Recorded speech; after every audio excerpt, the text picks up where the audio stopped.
Welcome to the deep dive. Our mission is pretty straightforward. We take rich, sometimes complex source material, and we try to pull out the core insights for you. That's right. Today, we're diving deep into a passage that's just foundational for understanding covenant theology.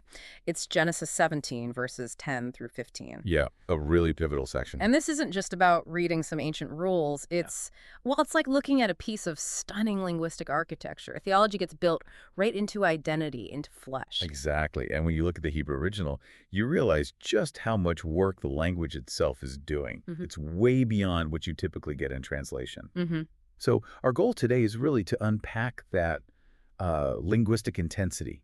See how the deliberate word choices, the connections between verbs and nouns, make this covenant feel so concrete, so permanent, and universal too. Focusing on cutting and renaming. Absolutely. Those two concepts are key. Okay, so here's the aha moment for you listening.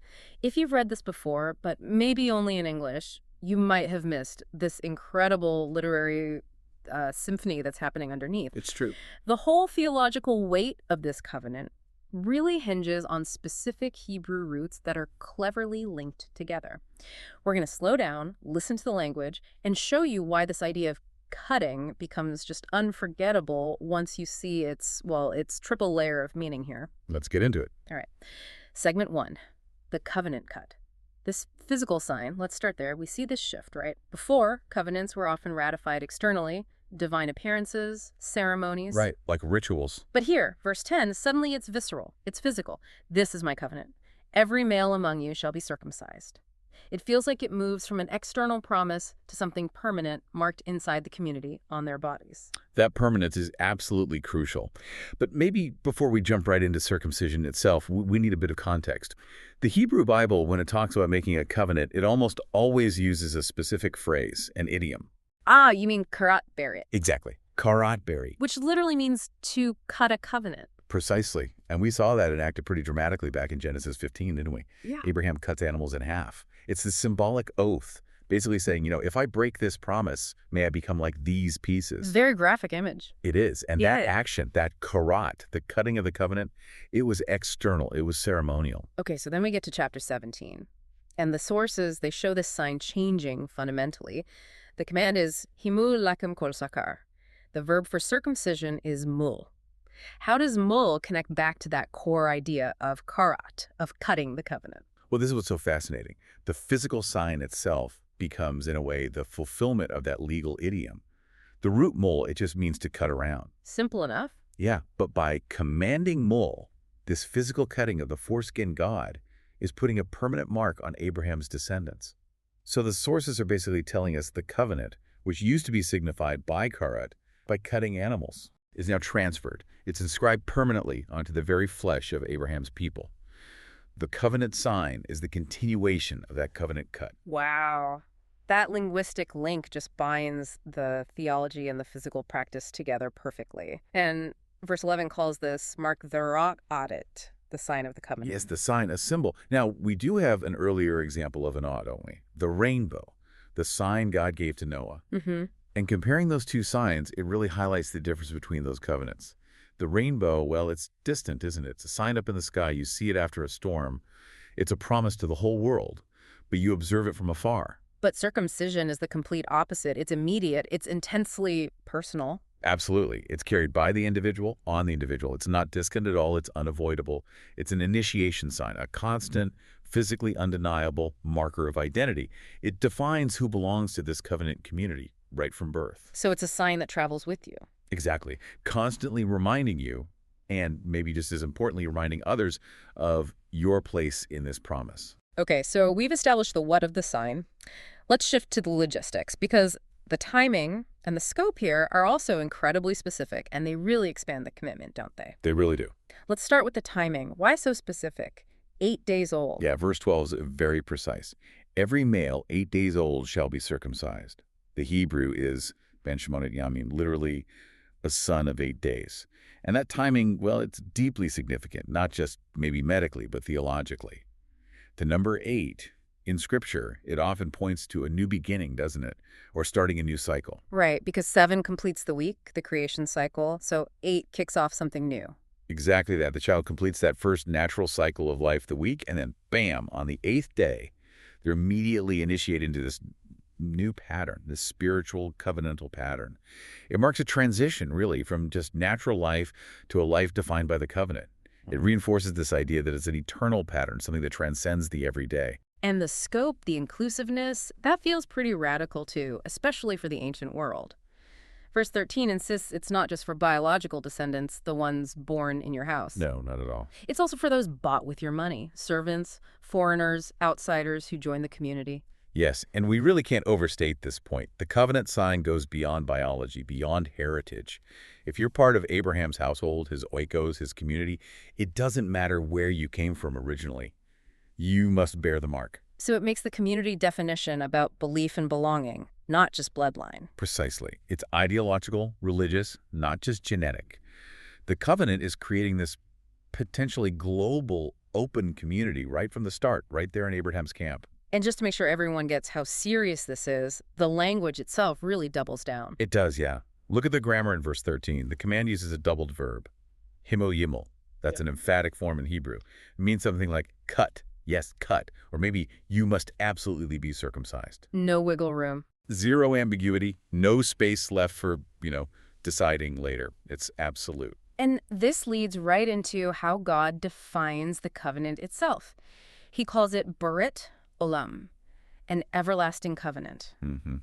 And that word olam, it's critical. We often translate it forever, but sometimes that English word feels a bit passive, maybe. Okay. Olam carries this sense of age spanning, or beyond the immediate horizon. It's less about just endless time ticking by, and more about a commitment that survives through all the ups and downs of history, through different ages. It guarantees that no matter what happens in one generation, war, migration, people failing, the core covenant identity is meant to stretch into the next age and the age after that and never expires. That physical sign is meant to identify Abraham's line across all the historical epochs yet to come. So we have the sign, the timing, the scope, the permanence. But covenants aren't just about promises. They involve obligations, serious ones. Absolutely. If the command to receive the cut is so emphatic, what happens if someone refuses? What are the stakes for not bearing that mark? Okay, and this is where the Hebrew wordplay just delivers this rhetorical knockout blow. It's quite intense. Verse 14 spells out the consequence. The uncircumcised male, he shall be cut off from his people. Cut off. So refusing the cut means you get cut off. That sounds like it can't be a coincidence. Oh, it's entirely deliberate. We're actually dealing with two different Hebrew roots here, but they're used in parallel to create this really stark contrast and intensity. So the uncircumcised male, the Arol Zalkar, the one who didn't submit to the cut, mol, Right. he faces the consequence, which is expressed by the verb wanikita. Wanikita, to be cut off. Now, surely that verb must be related to the original covenant-cutting verb, kadat. It is, absolutely. Nikrat is essentially the passive or consequence form of kadat. Think about it like this. Okay. Making the covenant involved the action kadat, to cut or ratify. Mm-hmm.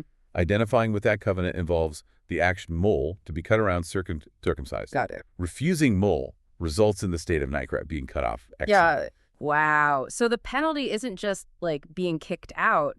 It's a direct inversion of the core ritual. By refusing that small physical cut that links him to the covenant, Yeah. the individual receives this huge existential cut that severs him completely from the covenant people. That's the theological genius built right into the grammar. The language itself is telling us, refuse the covenant cut, and you get dismembered, surgically removed from the people who share that promise. Your fate is defined by the very act you rejected. That's incredibly powerful. It's a stark warning. Participation isn't optional if you want to stay within the blessing and the promise of that Beret Olam, that age-spanning covenant. Okay, so the physical marking, the consequences. But there's one more transformation here. The covenant started with Abram becoming Abraham earlier in the chapter. His name changed. Right, a huge identity shift. And now in the final verse we're looking at, verse 15, the focus shifts from Abraham's body to Sarai's name. It completes the transformation of this foundational couple. Yes, and this shift really shows how comprehensive the covenant is. It demands transformation in flesh, in future destiny, and in core identity for both parents of this promised nation. Sarai, whose name was Shura, becomes Sarah, Shura. Now, both names basically mean princess or noblewoman, right? They do, fundamentally. So if the core meaning is pretty much the same, what's the crucial linguistic difference? What signals the covenant's new, broader scope through her name change? This is beautiful detail, often highlighted by Jewish commentators. The key difference is in the ending, the suffix. Sarai, that ending I is often seen as a possessive form, like my, suggesting my princess. Meaning she was noble, but primarily within Abram's context. His household, his sphere. Exactly. My princess, sort of limited to his immediate world, but then God changes it. He drops that possessive suffix. She becomes simply Sarah, which means princess, full stop, or sometimes even translated queen mother. So it universalizes her role. Precisely. The name change expands her destiny, her authority. She goes from being my princess, tied to one household, to being the princess, this royal mother figure whose influence now stretches to encompass those multitudes and nations that God just promised through Abraham. Okay. Her identity is now defined by the future scope of the covenant, not just her present limited situation. That really makes the covenant feel holistic. It's not just a command for a physical mark on the male descendants. It literally rewrites their names, their core identities, establishing the future scale and destiny right there. Both Abraham and Sarah are transformed to fit the sides of the promise. Yeah, when you pull it all together, the mastery of the Hebrew in this passage is just undeniable. God is writing this covenant into, like, 4 dimensions all at once. 4 dimensions. Okay, break that down. First, it's in the flesh, right? Marked physically by mole. Got it. Second, it's in memory and pattern, established for that deliberate 8-day cycle. Okay, memory. Third, it's projected into the future, defined by that term Berit Olam, the age-spanning nature. Right, future. And fourth, maybe most profoundly, it's embedded in identity, through the literal status-changing renaming of Sarai, Sarah, mirroring Abraham's own change. Flesh, memory, future, identity, all reshaped. The power of it is, well, the promise is so huge, so age-spanning, as you put it, that God literally had to restructure their existence, change their bodies, change their names, just so they could contain the destiny he was giving them. Yeah. They were given, essentially, new vocabulary to even understand who they had just become. Which, it raises a really interesting question for you, the listener, as you think about this material. Okay, what's the final thought for today? Well, if God embedded the foundational promises for this community right into the core vocabulary, the roots, the idioms of the language itself, what foundational ideas or commitments may be hidden in the words we use every day without thinking, define and shape your community or your identity now? That's something to reflect on. What's the silent power of the words you live by? Exactly. Something to mull over. Thanks for diving deep with us today.